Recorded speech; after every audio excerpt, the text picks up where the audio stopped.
Part 2. Perlawananku kepada ibu mertua dan adik ipar.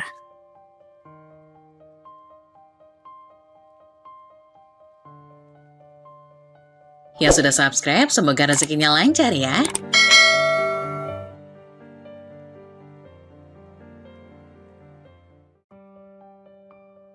Sebelum lanjut ke ceritanya, buat sahabat bunda yang belum menonton part 1-nya bisa ditonton lebih dulu ya, agar bisa mengikuti alur ceritanya. Bu, apa kita nggak keterlaluan memperlakukan Zara seperti itu?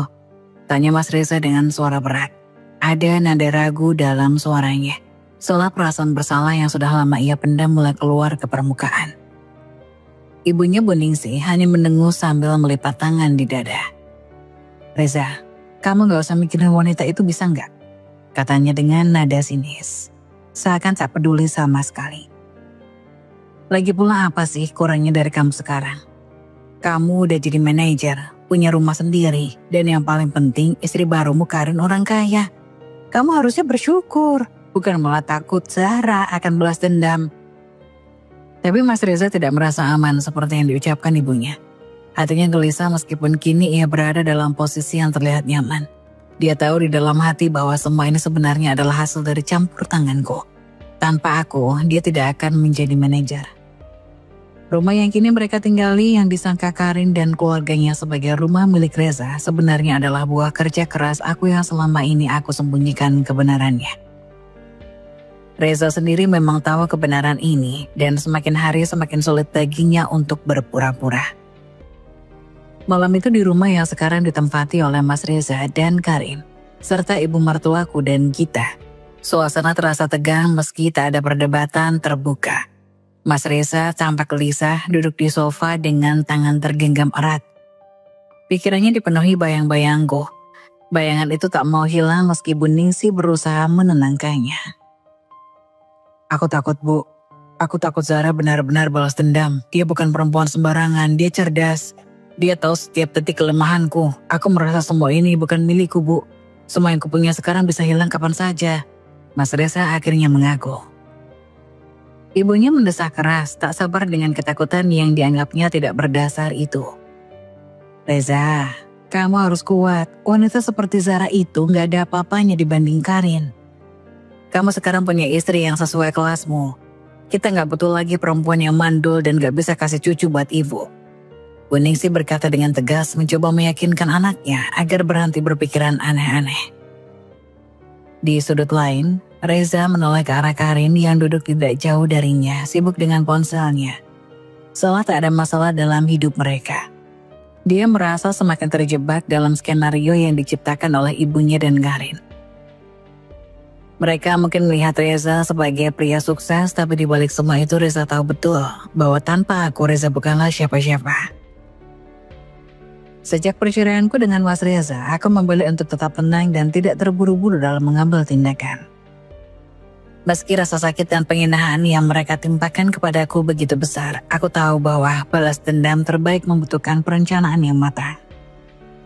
Aku tidak ingin sekedar melampiaskan kemarahan, aku ingin memberikan mereka pembalasan yang lebih dari sekedar kata-kata.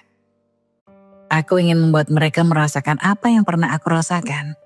Rasa sakit tepat di tempat yang paling sakit. Aku meninggalkan rumah itu tanpa memikirkan hal lain selain tujuan utamaku melawan balik mereka. Dan beberapa hari kemudian aku menyewa sebuah apartemen. Tempat ini tidak sebesar rumah yang dulu kubeli dengan jerih payahku. Tapi apartemen ini menjadi ruang di mana aku bisa menyusun kembali hidupku. Di sini aku merasakan kedamaian. Kedamaian sebelum badai balas dendamku yang akan segera datang melanda hidup Reza dan keluarganya tiba. Dengan hati-hati aku mulai merangkai kembali jaringan yang dulu pernah aku bangun. Aku menghubungi teman-teman lama yang bekerja di perusahaan dulu. Perusahaan yang sama dengan tempat Mas Reza bekerja. Mereka adalah orang-orang yang masih setia padaku. Mereka adalah orang-orang yang tahu bahwa kesuksesan yang diraih oleh Reza tidak sepenuhnya hasil usahanya sendiri, melainkan karena bantuanku. Sore itu aku memutuskan untuk menghubungi Reni, sahabat dekatku yang juga menjabat sebagai salah satu direksi di perusahaan tersebut. Reni adalah sosok yang selalu ada di sampingku baik saat aku berada di puncak maupun saat aku terpuruk. Zara, Apa kabar? Tumben kamu nelpon. Suara Reni di telepon terdengar hangat seperti biasa. Namun aku bisa merasakan kekhawatirannya saat mengetahui kabar perceraian ini. Aku baik Ren, tapi ada banyak yang harus kuceritakan padamu. Jawabku dengan suara bergetar, namun aku menahannya agar tidak terkesan rapuh. Kami pun bertemu di sebuah kafe. Saat duduk berhadapan dengannya, perasaanku campur aduk. Aku tahu bahwa ini adalah bagian dari rencanaku. Namun menceritakan semuanya tetap terasa menyakitkan. Aku mulai menceritakan apa yang terjadi, dari perlakuan kasar Bu Ningsih, sikap pengecut Reza yang tak bisa lepas dari pengaruh ibunya, hingga bagaimana mereka mengusirku begitu saja.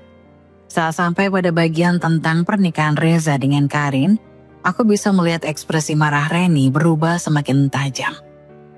Sarah, ini sudah keterlaluan. Reni menepuk meja, suaranya meninggi. Aku tidak akan membiarkan ini begitu saja. Reza harus dipecat dari perusahaan. Aku bisa langsung mengusulkan itu ke Dewan Direksi. Aku menatap Reni dan merasakan dorongan kuat untuk mengatakan iya, tapi tidak, ini belum waktunya. Jika Reza dipecat sekarang, itu terlalu mudah. Mereka tidak akan merasakan penderitaan yang sama seperti yang aku rasakan. Tidak, aku ingin lebih dari itu. Jangan dulu, Ren. Kataku dengan senyum kecil yang tersembunyi. Aku punya cara yang lebih elegan. Biarkan mereka merasakan senang dulu. Merasa bahwa mereka menang. Nanti saat waktunya tiba, mereka akan terjebak dalam lubang yang aku buat. Reni memandangku penuh perhatian. Apa rencanamu, Sarah? Aku menarik nafas dalam. Aku ingin menghancurkan mereka secara perlahan. Reza mungkin terlihat seperti pria yang kuat dan sukses. Tapi kau tahu betul bahwa semua kesuksesannya itu tidak lepas dari pengaruhku. Tanpa bantuanku dia bukan apa-apa, kita mulai dari sana. Reni mengangguk, menyadari bahwa rencana ini jauh lebih besar dari sekedar pemecatan. Baiklah, aku ngerti. Aku akan berada di belakangmu, Sarah. Kita akan melakukan ini dengan hati-hati. Di sisi lain, kehidupan keluarga Mas Reza mulai terjadi banyak masalah. Gita, adik perempuan Mas Reza yang dulu begitu dibangga-banggakan oleh ibunya, kini menjadi sumber aib terbesar bagi keluarganya. Gadis yang selama aku tinggal di rumah itu hanya tahu bermalas-malasan, sibuk dengan urusan pacar dan jarang sekali memikirkan masa depannya. Kini harus menanggung akibat dari perilakunya. Kehamilan di luar nikah yang ditutupinya akhirnya terbongkar. Hubungan yang terlalu jauh dengan pacarnya itu berujung pada kehancuran, tidak hanya bagi dirinya tapi juga bagi nama baik keluarganya. Yang lebih memalukan lagi, video saat hubungan intim Gita dengan pacarnya tersebar luas di media sosial. Menjadi bahan gunjingan dan olok-olokan orang. Kampus tempat dia berkuliah segera mengambil tindakan tegas, mengeluarkan Gita dengan tidak hormat karena kasus itu telah mencemarkan nama baik institusi kampusnya. Berita ini menyebar cepat, membawa rasa malu dan kehancuran yang tak bisa disembunyikan lagi oleh keluarga mereka. Ibu Ningsih yang dulu selalu memuji-muji Gita di hadapanku, membandingkannya denganku, kini terpuruk oleh aib yang tercipta oleh putrinya sendiri. Kebanggaannya terhadap Gita seketika sirna, digantikan oleh rasa malu yang mendalam. Sementara itu, Mas Reza juga tidak bisa lepas dari masalah ini. Dia berusaha menjaga citra dirinya, tapi reputasinya makin goyah karena kasus yang melibatkan keluarganya itu. Kita sendiri merasa tak kuat menghadapi hujatan dari dunia luar. Setiap hari ia dikucilkan baik di kehidupan nyata maupun di media sosial. Hinaan dan hujatan datang bertubi-tubi, membuat mentalnya semakin hancur. Gita tak hanya kehilangan kebanggaannya tapi juga akal sehatnya. Di rumah, kita mengurung diri, menolak makan dan tak mau berbicara dengan siapapun. Kondisi mentalnya semakin memburuk. Ibu Ningsih dan Mas Reza berkali-kali mencoba mendekatinya. Tapi bukannya mendapatkan simpati atau pengertian, mereka justru diserang balik oleh Gita dengan lemparan barang-barang di kamarnya. Gita yang kini berada di ambang kegilaan, sering mengamuk tanpa alasan, berteriak histeris dan terkadang bahkan melakukan kekerasan fisik pada dirinya sendiri. Tak ada pilihan lain bagi mereka, akhirnya Ibu Ningsih dan Mas Reza terpaksa membawa Gita ke rumah sakit jiwa untuk mendapatkan perawatan. Keputusan ini adalah pukulan telak bagi keluarga mereka, menandai betapa dalamnya kehancuran yang telah mereka alami. Dengan berat hati mereka membawa Gita ke rumah sakit jiwa. Dalam perjalanan Gita meronta dan meringis, membuat Ibu Ningsih merasa hancur. "Maafkan kami Gita, kami tidak ingin ini terjadi seperti ini," ucapnya penuh haru. Di rumah sakit saat Gita diantar masuk, ia berbalik dan berteriak, lepaskan aku dari sini. Kalian tidak punya hak untuk mengurungku. Aku tidak mau di sini." Dengan hati yang penuh kesedihan, Mas Reza dan Ibu Ningsih meninggalkan rumah sakit, menyadari betapa dalamnya kehancuran yang telah mereka alami. Gita yang dulu menjadi kebanggaan mereka, kini terjebak dalam kegelapan yang diciptakannya sendiri. Dan disinilah aku menyaksikan dari kejauhan bagaimana hidup mereka runtuh satu persatu. Tanpa perlu aku bergerak sedikit pun, karma sepertinya telah bekerja dengan sendirinya. Keluarga yang dulu menindasku kini harus menghadapi penderitaan mereka sendiri. Aku merasa puas menyaksikan kehancuran yang menimpa Gita tanpa perlu aku melakukan apapun. Karma benar-benar bekerja dengan sendirinya. Namun rencana balas dendamku terhadap Mas Reza dan keluarganya masih belum selesai. Setelah semua penghinaan yang mereka lakukan, aku tidak akan berhenti sampai Mas Reza benar-benar menyesal telah menceraikanku dan mengusirku. Aku tahu ini baru permulaan dari kehancuran yang lebih besar. Dengan bantuan Reni yang sudah berada di posisi strategis di perusahaan lamaku, aku berhasil ditarik kembali sebagai direksi perusahaan yang sama dengan Mas Reza bekerja. Kini dengan posisiku yang lebih tinggi, Mas Reza secara otomatis menjadi bawahanku. Hal itu adalah pukulan pertama bagi dirinya. Ketika pertama kali dia melihatku kembali di kantor, wajahnya pucat dan dia tak bisa berkata apa-apa. Ketegangan terlihat jelas di matanya. Di saat itu aku merasa puas. Ini adalah awal dari semua yang akan ia rasakan. Mas Reza yang selama ini bersikap dingin dan sombong di depan keluarganya kini hanya bisa terdiam saat berhadapan denganku. Ketakutannya sangat nyata. Mas Reza yang tertekan dengan situasi di kantor akhirnya melakukan apa yang selalu dia lakukan. Bercerita kepada ibunya saat berada di rumah. Namun Ibu Ningsih yang keras kepala dan penuh gengsi tidak menerima situasi ini dengan baik. Alih-alih memberikan nasihat yang bijak, dia malah menyuruh Mas Reza untuk segera keluar dari perusahaan yang aku pimpin. Menurutnya, Mas Reza tidak perlu tunduk kepada mantan istri yang dianggap rendah oleh keluarganya. Seperti biasanya, Mas Reza mengikuti perintah ibunya tanpa berpikir panjang. Tanpa ragu dia langsung mengajukan pengunduran diri. Aku dan Reni hanya bisa tertawa melihat betapa mudahnya Mas Reza dikendalikan oleh ibunya.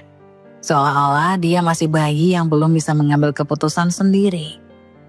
Bahkan dalam hal yang sepenting karirnya, dia tetap tunduk pada kehendak sang ibu. Namun keputusan itu adalah kesalahan fatal bagi Mas Reza. Setelah keluar dari perusahaanku, dia mendapati bahwa tidak ada satupun perusahaan yang mau menerimanya. Mas Reza tidak pernah menyadari betapa prestisiusnya perusahaan yang aku pimpin dan bagaimana pengaruh perusahaanku di industri ini. Dengan rekomendasi dariku dan CEO perusahaanku, reputasi Mas Reza hancur di mata perusahaan lain. Dia kini menjadi orang yang tidak diinginkan, namanya menjadi daftar hitam di semua perusahaan. Ironi terbesar adalah ketika Mas Reza yang dulu begitu meremehkanku sekarang harus merasakan akibat dari kesalahannya. Tanpa pekerjaan, tanpa dukungan, dia kini terjebak dalam hidup yang semakin sulit. Balas dendamku baru saja dimulai dan aku tahu bahwa penderitaan yang akan dia rasakan tidak akan berakhir di sini. Kehidupan Mas Reza dan keluarganya kini benar-benar berbalik 180 derajat. Karin yang dulu dipuja sebagai wanita kaya dan sukses ternyata hanyalah seorang penipu. Mobil mewah yang pernah ia pamerkan hanyalah mobil sewaan. Rumah serta keluarganya ia banggakan hanyalah kebohongan. Ketika kebohongannya terungkap, Bu Ningsih sangat marah. Namun bukannya merasa bersalah, Karin yang sudah terbiasa hidup dengan bebas malah melawan. Apa-apaan ini Karin? Jadi semua yang kamu omongin itu bohong. Bentak Bu Ningsih dengan wajah merah padam. Emangnya kenapa Bu? Urusan saya bukan urusan ibu. Jawab Karin dingin sambil mengemasi barang-barangnya. Kurang ajar. Kamu pikir kamu bisa mempermainkan kami begitu saja? Keluar kamu dari rumahku sekarang, teriak Bu Ningsih. Karin hanya tertawa kecil, menatap Bu Ningsih dengan tatapan meremehkan. Oke, saya keluar sekarang. Lagian mau keluar sekarang pun saya bisa, Bu. Toh ini bukan rumah saya. Karin melangkah pergi tanpa menoleh lagi, meninggalkan Bu Ningsih dan Mas Reza yang terdiam tak mampu berkata apa-apa. Karma terus mengejar keluarga Mas Reza. Suatu pagi, beberapa pengacara dan polisi yang aku minta bantuan mendatangi rumah Mas Reza. Dengan sikap tegas namun sopan, mereka meminta Mas Reza dan ibunya segera meninggalkan rumah tersebut. Maaf Pak Reza, berdasarkan dokumen yang ada rumah ini bukan milik Anda. Kami meminta Anda untuk segera meninggalkan tempat ini, kata salah satu pengacara dengan nada formal. Mas Reza langsung terpancing emosinya. Apa maksud kalian? Ini rumah saya sudah tinggal di sini bertahun-tahun, serunya dengan nada tinggi. Kalau begitu tolong tunjukkan sertifikat kepemilikannya, kata pengacaraku Pak Arif dengan tenang. Mas Reza tampak bingung. Sertifikat? Saya tidak tahu di mana sertifikatnya sekarang. Pada saat itulah Mas Arif mengeluarkan dokumen dari tasnya dan menunjukkan sertifikat asli rumah yang terdaftar atas namaku. Wajah Mas Reza memucat dan Bu Ningsih yang berdiri di sampingnya mulai menangis. Tolong beri kami waktu beberapa hari lagi, Bu Ningsih memohon sambil menggenggam tangan Mas Reza. Suaranya bergetar penuh kecemasan. Kami tidak punya tempat tinggal lain. Rumah kami yang dulu sudah dijual untuk biaya hidup dan pengobatan anak saya. Pak Arif menatap mereka dengan penuh simpati, tapi tugas adalah tugas. Saya harus menghubungi Ibu Sarah dulu, keputusan ada di tangan beliau. Telepon berdering di apartemenku, Pak Arif mengabarkan permintaan mereka. Aku mendengar semuanya dengan hati-hati, tapi hatiku sudah dingin. Bu Sarah, mereka memohon diberi waktu beberapa hari lagi, bagaimana Bu? Tanya Pak Arif melalui telepon. Aku terdiam sejenak, lalu menjawab dengan tegas. Tidak Pak Arif, mereka harus keluar hari ini juga, aku sudah menunggu terlalu lama untuk ini. Terdengar suara protes dari seberang, suara Mas Reza terdengar putus asa. Zara, tolong maafkan aku, beri kami kesempatan. Aku janji akan memperbaiki semuanya. Suaranya bergetar, terdengar seperti orang yang tak punya harapan lagi. Aku tersenyum dingin mendengar permohonan itu. Teleponku tutup, tak lagi ingin mendengarkan permohonannya. Aku tahu ini mungkin terdengar kejam, tapi mereka harus tahu bahwa semua perbuatannya tak akan pernah luput dari balasan. Tak lama kemudian, polisi membantu mereka keluar dari rumah. Bu Ningsih menangis histeris sambil memeluk koper-koper yang mereka bawa. Sementara Mas Reza hanya bisa menunduk. Matanya kosong, penuh dengan rasa malu. Setelah Mas Reza dan Bu Ningsih dari rumah itu, aku memutuskan untuk pindah dari apartemen ke rumahku yang kini sudah kembali menjadi milikku lagi. Aku menelpon Reni, sahabatku sekaligus rekanku di perusahaan yang sudah banyak membantuku. Reni, terima kasih banyak. Aku sudah siap pindah dari hari ini, kataku lewat telepon sambil tersenyum. Reni tertawa kecil di ujung sana. Akhirnya Zara, kamu layak mendapatkan ini. Oh iya Ren, kalau kamu sempat nanti mampir ke apartemenku ya, bantu-bantu aku pindahan. Iya Zara, bentar lagi aku datang ke rumahmu ya. Tutup Reni. Aku merasa kemenangan ini memang tak lepas dari usaha Reni yang selalu membantuku. Bagiku Reni adalah rekan kerja sekaligus keluarga yang sebenarnya bukan seperti Mas Reza dan ibunya. Hari-hari yang kulewati setelah berhasil merebut kembali rumahku terasa seperti mimpi. Aku duduk di ruang tamu, menatap setiap sudut ruangan membayangkan rumah yang dulu terasa seperti penjara. Kini terasa seperti istana pribadiku. Aku tidak bisa menahan rasa puas yang memenuhi hatiku. Sebuah perasaan yang tidak pernah kubayangkan akan kurasakan. Namun kepuasan itu bukan hanya soal material, melainkan karena mereka akhirnya merasakan apa yang pernah mereka lakukan padaku. Aku bukan orang kejam. Setidaknya aku selalu meyakinkan diriku seperti itu. Tapi setiap kali mengingat bagaimana Bu Ningsih dan Mas Reza memperlakukanku, mengusirku dari rumah ini tanpa ampun, aku merasa berhak atas pembalasan ini. Semua ini bukan hanya soal balas dendam, melainkan pelajaran yang harus mereka terima. Pagi itu setelah beberapa hari menikmati kembali rumahku, aku memutuskan untuk berangkat kerja lebih awal. Cuaca pagi begitu cerah, seolah menyambut hari baru yang penuh harapan. Dengan mengenakan setelan rapi dan hijab yang selalu menutup auratku, aku keluar dari pintu depan rumah dan menuju mobilku yang sudah menunggu di garasi. Namun saat mobilku mulai melaju keluar dari gerbang, sesuatu yang tak terduga terjadi. Dua sosok berdiri di tengah jalan menghalangi mobilku. Aku mengerutkan kening, mencoba memastikan siapa mereka di balik kaca mobil. Sosok itu terlihat kotor, lusuh dengan pakaian yang tak layak. Wajah mereka penuh dengan debu, rambut acak-acakan, dan pakaian mereka sudah terlihat kumal. Aku memicingkan mata, mencoba mengenali mereka. Dan saat aku sadar siapa mereka, jantungku berdegup kencang. Mereka adalah Mas Reza dan Bu Ningsih, bekas suami dan ibu mertuaku yang dulu mengusirku dari rumah ini tanpa belas kasihan. Tapi kini mereka berdiri di depanku tak lebih dari bayangan masa lalu yang menyedihkan. "Sarah, tolong maafkan kami," teriak Mas Reza, suaranya serak dan penuh kepanikan. Mereka mendekati mobilku dengan mereka mengetuk-ketuk jendela dengan keras. Mas Reza terlihat putus asa, wajahnya pucat dan matanya bengkak, seolah sudah berhari-hari tak tidur. Sementara itu Bu Ningsih yang dulu begitu angkuh dan tidak pernah mau menunduk, kini menangis terseduh-seduh. Matanya penuh air mata. "Zara, tolong beri kami kesempatan." Suara Bu Ningsih hampir tak terdengar di antara isak tangisnya. Wanita yang dulu selalu merasa superior kini tampak rapuh dan hancur. Aku duduk membeku di dalam mobil, otakku berusaha memproses apa yang sedang terjadi. Mereka terlihat begitu menyedihkan. Pakaian mereka yang lusuh, wajah yang penuh kesedihan, dan suara yang meminta belas kasihan. Aku teringat saat mereka mengusirku dari rumah ini tanpa memedulikan perasaanku. Tanpa menunggu lama, aku segera meraih ponselku dan menelpon satpam rumahku. "Pak Burhan, tolong ke depan gerbang sekarang, ada yang menghalangi mobil saya." Beberapa menit kemudian 2 satpamku datang dan dengan segera mengamankan Mas Reza dan Bu Ningsih dari mobilku. Mereka memisahkan kedua orang itu dari pintu mobilku dengan tegas tapi tetap sopan. "Sarah, kami mohon." Mas Reza kembali mencoba berbicara, suaranya makin memelas. "Kami tidak punya tempat lain, rumah ini satu-satunya harapan kami." Aku keluar dari mobil perlahan, berdiri beberapa meter dari mereka. Tanganku terlipat di dada, mencoba menahan perasaan yang campur aduk. Sebagian dari diriku ingin tertawa, tapi sebagian lagi merasakan rasa iba yang aneh. Melihat mereka dalam kondisi ini, aku teringat bagaimana dulu aku yang berada di posisi mereka, tak berdaya, tersingkir tanpa ampun. Namun aku terkejut saat Mas Reza dan Bu Ningsih langsung berlari menghampiriku. Wajah mereka dipenuhi air mata dan penyesalan. Dalam sekejap mereka bersujud di kakiku, menciumi kakiku seakan ingin menebus semua kesalahan yang pernah mereka buat. "Zara, tolong maafkan kami." Bu Ningsih merintih, suaranya penuh harap. Sementara Mas Reza tampak putus asa. Wajahnya dipenuhi debu dan kotoran. "Kami salah, kamu tidak seharusnya memperlakukanmu seperti itu. Kembalilah pada kami."